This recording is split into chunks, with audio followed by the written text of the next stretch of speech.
एक समय की बात है, भगवान गौतम बुद्ध एक गांव में धर्म सभा को संबोधित कर रहे थे। लोग अपनी विभिन्न परेशानियों को लेकर उनके पास जाते और उसका हल लेकर खुशी खुशी वहां से लौटते। उसी गांव के सड़क के किनारे एक गरीब व्यक्ति बैठा रहता तथा महात्मा बुद्ध के उपदेश शिविर में आने जाने वाले लोगों को बड़े ध्यान से देखता।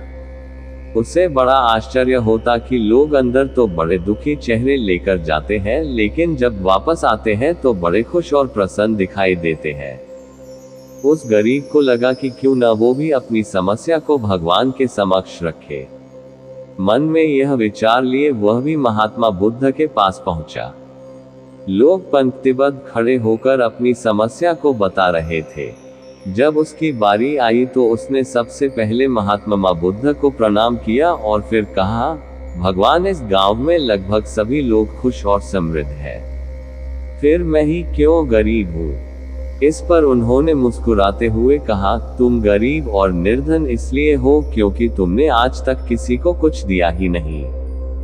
इस पर वह गरीब व्यक्ति बड़ा आश्चर्यचकित हुआ और बोला, भगवान, मेरे पास भला दूसरों को देने के लिए क्या होगा? मेरा तो स्वयं का गुजारा बहुत मुश्किल से हो पाता है। लोगों से भीख मांगकर अपना पेट भरता हूँ। भगवान बुद्ध कुछ देर शांत रहे, फिर बोले, तुम बड़े अज्ञानी हो। औरों के साथ बांटने के लिए ईश्वर ने तुम्हें बहुत कुछ दिया है। मुस्कुराहट दी है जिससे तुम लोगों में आशा का संचार कर सकते हो। मुख दिया है ताकि लोगों से दो मीठे शब्द बोल सकते हैं, उनकी प्रशंसा कर सकते हो। दो हाथ दिए हैं, लोगों की मदद कर सकते हो। ईश्वर ने जिसको ये तीन चीजें दी है वह कभी गरीब और निर्धन हो ही नहीं सकता। निर्धनता का विचार आदमी के मन में होता है, ये तो एक भ्रम है, इसे निकाल दो। कभी भी मन में निर्धनता का भाव उत्पन्न न होने दो, गरीबी अपने आप दूर हो जाएगी।